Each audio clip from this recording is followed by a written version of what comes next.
India Australia இடையே நடந்த இரண்டாவது ஒருநாள் போட்டியும் இந்தியா சரண்டர் ஆகியிருக்காங்க ஆஸ்திரேலியாவுக்கு எதிராக. இதில் குறிப்பிடத்தக்க விஷயம் என்னவென்றால் 17 வருடத்தோட ஹிஸ்ட்ரியை இன்னைக்கு ஆஸ்திரேலியா தகர்த்தெறிஞ்சிருக்காங்க அடிலைடில். இதுவரை இந்தியா தாங்க ஆஸ்திரேலியாவை டாமினேட் பண்ணியிருக்காங்க.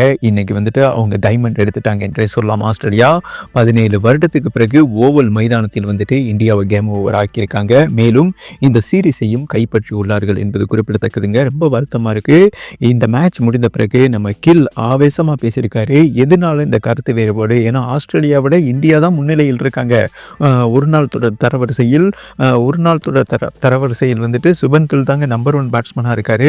விராட் கோலி டாப் 10 இருக்காரு. ரோஹித் சர்மாவும் டாப் 10 இருக்காரு. அண்டு பும்ரா நம்பர் 1 ஓடி பவுலராக இருக்காரு. இவ்வளோ எபிலிட்டி இருந்தும் இந்தியா ஈஸியாக தோத்துருக்காங்க. அதாவது கேவலமாக தோத்துருக்காங்க. அதுதாங்க சண்டையே செய்யாமல் தோத்துருக்காங்க என்றே சொல்லலாம். காரணம் என்னன்னா ஏகப்பட்ட கருத்து வேறுபாடு இந்த சீரீஸ் ஆரம்பிக்கும் போதே இருந்ததுங்க. படிச்சு சொன்னாங்க. கௌதம் கம்பீர் கேட்கலங்க. கில் கண்ணீர் மல்க பேசியிருக்காருங்க. இனிமே இந்த தொடர் நான் பிளே பண்ண போறதில்ல, நான் குட் பண்ணிக்கிறேன்னு இவரும் சொல்லியிருக்காரு. அண்ட் விராட் கோலியும் சொல்லியிருக்காரு. அந்த முக்கியமான செய்தியை பார்க்கறதுக்கு முன்னாடி இந்த நேரத்தில் இந்த வீடியோவை பார்த்து கொண்டிருக்கும் நண்பர்கள், ஃப்ரெண்ட்ஸ் அனைவருமே லைக் பண்ணிவிட்டு நண்பர்கள் அனைவருக்கும் ஷேர் பண்ணுங்கள். இங்கே கொடுக்குற ஒவ்வொரு லைக்குமே அது எனக்கு ஒரு மிகப்பெரிய சப்போர்ட்டாக இருக்கும். ஓகேவா? அதை பண்ணுவீங்கன்னு நம்புகிறேன். ஓகேங்க, கம் பேக் டு மேட்ருக்குள்ளே போயிடலாம். இன்றைக்கி ஓவல் மைதானத்தில் 2வது ஓடிய மேட்ச் நடந்தது. ஆல்ரெடி பெர்த்தில் இந்தியாவை டெத் பண்ணாங்க. ஓவரால் 3 ஒரு நாள் போட்டியில் முன்னிலையில் அவங்க இருந்தாங்க ஆஸ்திரேலியா. இன்று இந்தியாவை பொறுத்தவரை வால்வாசாவா இப்படி ஒரு மேட்ச்சில் பார்த்தீங்கன்னா லூசுத்தனமாக ப்ளே பண்ணி அண்டு கேனத்தனமாக தோத்துட்டாங்க. அண்ட் அவங்க அந்த சீரீஸை ஜெயிச்சிருக்காங்க என்பது குறிப்பிடத்தக்கதுங்க. ஒட்டுமொத்த ஹிஸ்ட்ரியை இதற்கு முன்னாடி ரோஹித் சர்மா, விராட் கோலி, தோனி இவங்க வச்ச ஹிஸ்ட்ரியை இன்னைக்கு அவமானப்படுத்தியிருக்காரு என்றே சொல்லாங்க. கில் தலைமையிலான டீம் இந்திய அணி 17 வருடத்துக்கு அப்புறம் தோத்துருக்காங்க. இது கொஞ்சம் கவலையான விஷயம் என்றே சொல்லலாம். இன்னொன்று என்னன்னா, போராடி தோக்குறதே வெற்றி தான். ஆனால் போராட்டம் இல்லாமல் முதல் மேட்சும் தோத்துருக்காங்க. 2வது மேட்சும் இந்தியா முதல் பேட் பண்ணாங்க. 264 ரன் தான் அடிச்சிருந்தாங்க. ஆஸ்திரேலியா மண்ணில் போதாதுங்க. பின்னர் எதிர்த்து விளையாண்டாங்க. ஈஸியாக, அதாவது ஜிஜிபிக்காக ஆஸ்திரேலியா வின் பண்ணிட்டு போயிட்டாங்க. 2 விக்கெட் வித்தியாசத்தில் அபார வெற்றிங்க. ஆனால் இந்த மேட்ச்சில் கேம்குள்ளே வந்திருக்கலாம். Shot 70 something அடிச்சிருந்தாரு. அவர் ஆரம்பத்திலே 23 ரன் இருக்கும்போது சிராஜிடம் கேட்ச் கொடுத்தாருங்க. சிராஜ் அந்த கேட்சை மிஸ் பண்ணிட்டாரு. அதுதான் இந்தியன் டீமுக்கு ஒரு மிகப்பெரிய மைனஸாக அமைந்ததான்னு கேட்டிங்கன்னா ஏகப்பட்ட மைனஸ் இருந்ததுங்க. அந்த மைனஸ் எல்லாம் மறைச்சு தான் காம்பீர் இந்த கண்மூடி கண்வித்தேன் சொல்லுவாங்க இல்லையா, அந்த மாதிரி பண்ணி தான் இந்திய டீமை முடிச்சு விட்டுருக்காரு என்றும் நம்ம கில் வெளிப்படையாக பேசியிருக்காரு.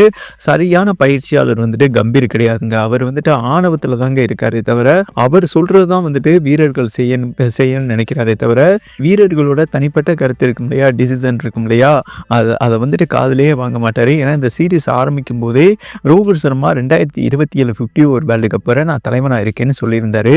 ஆனால் ரோஹித் சர்மா கேப்டன் பண்ணானா அவன் சொல்றதான் நம்ம கேட்கணும். நம்ம சொல்றத ரோஹித் சர்மா கேட்க மாட்டான். அதனால சின்ன பசங்களை நமக்கு பக்கத்தில் வச்சுக்கிட்டோம்னா நம்ம சொல்கிறது தான் அவனுங்க கேட்பாங்க அப்படின்னு கௌதம் கம்பீரோட ஸ்ட்ராட்டஜிங்க. இந்த ஸ்ட்ராட்டஜி தான் ஃபெயிலியர் ஆகிருக்கு. ஏன்னா 3 ஃபார்மெட்டும் ஒரு சிறுவனுங்க கில்லு 25 வயசுக்குள்ளே தான் இருக்கும். அவரை 3 ஃபார்மெட்டும் கேப்டனுக்கு புஷ் பண்ணுறாருன்னா கௌதம் கம்பீர் நினச்சி பாருங்களேன். ரோஹித் சர்மா சொல்கிறாரு நான் கேப்டன் பண்ணுறேன்னு சொல்லியிருக்காரு, லெஜண்ட் கேப்டன். அதே மாதிரி T20 ஃபார்மெட்டில் சூரியகுமார் யாதவ் நல்லா தானே கேப்டன் பண்ணிக்கிட்டு இருக்காரு. அவர் அடுத்து தூக்க போகிறாங்க. கௌதம் கம்பீர் கில்ல ஒரு அடிமையாக நடத்துகிறாருங்க. கில்லுக்கு ஒரு தலைவன் பதவி கொடுக்குற மாதிரி கொடுத்து அரசியல்மாக தான் ஒரு பதவியை கொடுத்து அவனை கைக்குள்ளே வச்சுக்கிறது. இப்போ திமுக பார்த்தீங்கன்னா கமலுக்கு ஒரு பதவி கொடுத்து கைக்குள்ளே வச்சுக்கிடுச்சு பார்த்தீங்களா, அந்த மாதிரி தான் கௌதம் கம்பீர் ஏன்னா பிஜேபியில் இருந்தார். அவருக்கு மிகப்பெரிய அரசியல் தெரியும் இல்லையா. வெளியிலேருந்து எப்படி வேணாலும் ஸ்ட்ராட்டஜி எடுக்கலாம். ஆனால் களத்தில் விளையாடுற பிளேயர்களுக்கு தான் அந்த ஆடுகளத்தோட நுணுக்கம், பிளேயர்களோட ப்ளஸ் மைனஸ் புரியும். விளையாடுற பிளேயர்கள் தான் முழு டிசிஷன் எடுக்கணும். அதனால தான் தோனி சக்ஸஸ் பண்ணார், விராட் கோலி சக்ஸஸ் பண்ணார், அண்டு ரோஹித் சர்மா சக்ஸஸ் பண்ணார். நான் என்னால் ஒரு ஃப்ரீடமான முடிவை எடுக்க முடியலைங்க. நான் ரோஹித் சர்மா விராட் கோலியை பார்த்து வளர்ந்தவங்க. அவங்கள எப்படி என்னால் வழி நடத்த முடியும்?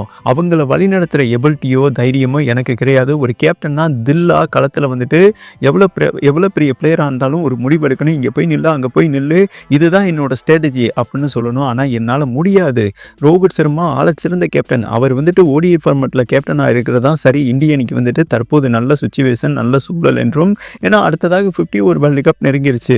இதை தாங்க வந்துட்டு கௌதம் கம்பீர் கிட்ட மென்ஷன் பண்ணியிருக்காரு. ஆனால் கம்பீர் என்ன சொல்லியிருக்காருன்னா, இங்கே நீ பயிற்சியாளரா இல்லை நான் பயிற்சியாளரா, நான் சொல்கிறது தான் நீ கேட்கணும், ஓகேவா?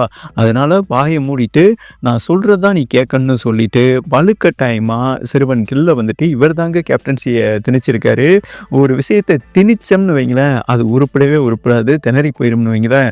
அந்த மாதிரி தான் இந்த தொடரில் வந்துட்டு திணறி விட்டேன். எனக்கு ஓடிஐ ஃபார்மேட் கேப்டன் பண்ணுறதா ஐடியாவே இல்லைங்க.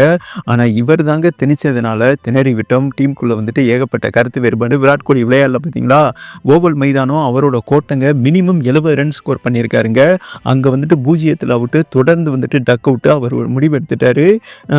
இந்த டீம், இந்திய டீம் வந்துட்டு ஒருவர் கட்டுப்பாட்டில் இருக்கே தவிர விளையாடுற பிளேயர்கள் கட்டுப்பாட்டில் இல்லை. இது சரி வராது, இந்த சிஸ்டம் வந்துட்டு கோளாறாக இருக்குது அப்படின்னு சொல்லிட்டு அவருமே அடுத்ததாக 3வது ஒரு நாள் போட்டியில் வந்துட்டு விளையாட மாட்டாராமா. குட் பண்ணிவிட்டு ஓடிஐ தொடரில் வந்து ரிட்டைர்மெண்ட்டை அனௌன்ஸ்மெண்ட் பண்ணிடலாம் அப்படின்னு ஒரு முடிவு எடுத்திருக்காருங்க.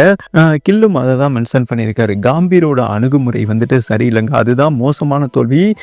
ஃபைட்டே இப்போ நம்ம முதல்ல ஆஸ்திரேலியாவுக்கு எதிராக வெற்றி இங்கிட்டு மாறுங்க. ஆனால் வந்துட்டு இந்த முறை அப்படி கிடையாது. ஈஸியாக ஏதோ வந்துட்டு ஒரு அயர்லாண்டையோ ஒரு பாகிஸ்தானையோ அடிக்கிற மாதிரி ஆஸ்திரேலியா வந்துட்டு அடித்து நகட்டிட்டு போயிருக்காங்க என்பது குறிப்பிடத்தக்கது. இது இந்திய அணிக்கு பேராபத்தாக முடியும் இனி வரும் தொடர்களில். அதனால் வந்துட்டு பயிற்சியாளரை மாற்ற வேண்டும். அப்படி இல்லை என்றால் கௌதம் கம்பீர் வந்துட்டு மௌனமாக இருக்கணும். விளையாடுற வீரர்களுக்கு வந்துட்டு சுதந்திரம் கொடுக்கணும். இவர் வந்துட்டு அந்த சுதந்திரம் கொடுக்கறதில்ல. அதனால தான் இப்படி ஒரு தோல்வி என்றும், இந்த தோல்வி இவர் பயணித்தால் தொடரும் என்றும் நம்ம கில் வந்துட்டு வெளிப்படையாக பேசியிருக்காரு. 3வது ஓடிஐ போட்டி என்னால் ப்ளே பண்ண முடியாது, எனக்கு ரெஸ்ட் தேவைன்னு அவர் வந்துட்டு விலகியிருக்காருங்க. ஓடிஐ ஃபார்மேட்டுக்கு ரோஹித் சர்மாவே சிறந்த கேப்டன். அவரை தவிர ஒரு நாள் தொடரில் வழி நடத்தும் தகுதியான கேப்டன் இந்திய டீமில் இல்லை. 50 ஓவர் வேர்ல்டு கப்பை வின் பண்ணனா, ஏன்னா 2027 நெருங்கிருச்சுங்க, அவர் தான் சரியான தலைவனாக இருப்பார். கம்பீர் வந்துட்டு ஈகோவெல்லாம் தூக்கி எறிஞ்சிட்டு பிளேயர்களுக்கு சுதந்திரம் கொடுங்க, பிளேயர்கள் சொல்கிறத கேளுங்க, அண்ட் ரோஹித் சர்மாவை தலைவன் ஆக்குங்க. இதுதான் சரியான முடிவு. இல்லை என்றால் இந்த மாதிரி தோல்வி தொடரும். அதை இப்போதே வந்துட்டு பிசிசிஐ உணர வேண்டும், உணர்ந்து கொள்ள வேண்டும் என்று நம்ம கில் ஆவேசமாக பேசியிருக்காரு. கில் சொன்னது வந்துட்டு சரியா, 100% கரெக்டாக. உங்களோட கருத்தை பதிவு பண்ணுங்க. அண்ட் ஓடிஐ சீரிஸ் வந்துட்டு டீம் இந்தியா விட்டுருக்காங்க. அடுத்ததாக அதாவது 5 T20 போட்டி நடைபெற உள்ளது. சூரியகுமார் யாதவ் தாங்க கேப்டன் பண்ணுறாங்க. அண்ட் ஓடிஐ தொடர் தோல்விக்கு T20 சீரீஸில் வந்துட்டு ஆஸ்திரேலியாவுக்கு எதிராக டீம் இந்தியா பதிலடி கொடுப்பாங்களா? அண்ட் ஓடிஐ ஃபார்மேட் வந்துட்டு ரோஹித் சர்மா கேப்டன்சியை கையில் எடுப்பாரா? ஏன்னா அவர் எடுத்தால் தான் விராட் கோலி என்ன சொல்லியிருக்காரு அண்ட் கில்லும் என்ன சொல்லியிருக்காங்க, ஓடிஐ ஃபார்மேட்டில் வந்துட்டு பிளேயிங் லெவலில் நாங்கள் விளையாடுவோம், இல்லாட்டினா ஓடிஐ ஃபார்மேட்டை புறக்கணிப்போம்னு சொல்லிட்டு இந்த 2 வீரர்கள் வந்துட்டு கம்பீருக்கு எதிராக போர்க்கொடி தூக்கியிருக்காங்க. இறுதியாக வந்துட்டு ஹர்ஷித் ராணா வந்துட்டு 8 ஓவருக்கு 59 ரன், போன மேட்ச் 4 ஓவருக்கு வந்துட்டு 47. கம்பீரோட மிகப்பெரிய அடிமங்க 3 ஃபார்மேட்லையுமே எடுத்து வச்சிருக்காரு.